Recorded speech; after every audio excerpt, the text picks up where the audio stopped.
Praise the Lord भाई और बहनों, प्रभु यीशु मसीह के नाम में मैं आप सभी को आज के वचन में स्वागत करती हूँ। मैं ऐसी बहुत लोगों को मिली हूँ, आप भी मिले होंगे या फिर आप में से कोई ऐसे होंगे जो सोचते हैं कि मेरी ज़िंदगी बर्बाद हो गई है, मेरी ज़िंदगी की कोई वैल्यू नहीं है, मुझे लोग इस्तेमाल करके छोड़ दिए हैं, किसी की नज़र में मेरी कोई वैल्यू नहीं है।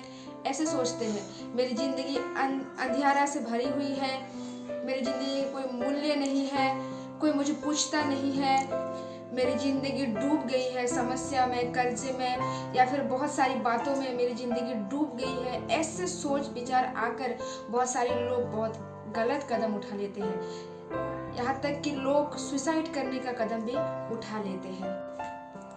मैं आपको बताती हूँ कि ये एक शैतान का चाल है, आपकी ज़िंदगी को नाश करने के लिए, आपकी ज़िंदगी को बर्बाद करने के लिए।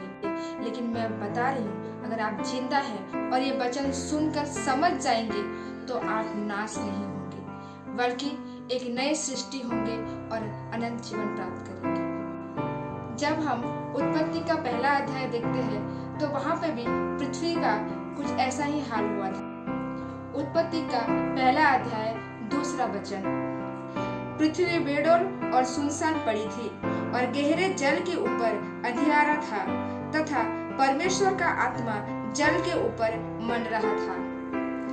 इधर हम देखते हैं कि पृथ्वी बेडौल था, अच्छा नहीं था, सुनसान थी, कोई नहीं थी, जल में डूबा हुआ था और अंधेरा ही अंधेरा। ऐसे ही कुछ लोगों के जीवन में बेडौलपन है, सुनसानपन है, बहुत सारी समस्या में डूबे हुए हैं और उनकी जिंदगी अंधेरे से घेरा हुआ है ऐसा लगता है, और वो सारे लोग बहुत डिप्रेशन में चले जाते हैं। परमेश्वर का धन्यवाद हो कि ऐसी परिस्थितियों में भी परमेश्वर का आत्मा पृथ्वी के ऊपर, जल के ऊपर मन रहा था। और जब हम नीचे पढ़ते हैं तो पता चलता है कि जब परमेश्वर का वचन आया तो पृथ्वी एक नई सृष्टि बन गई और बहुत सुंदर हो गया।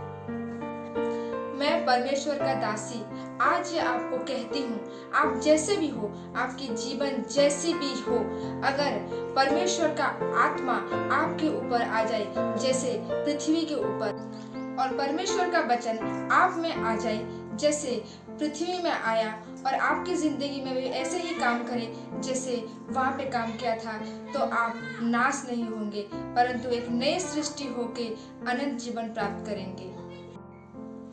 प्रभु इस वचन के जरिए आप सभी को आशीष दे और ऐसे बनने के लिए आपको अनुग्रह दे। आमीन।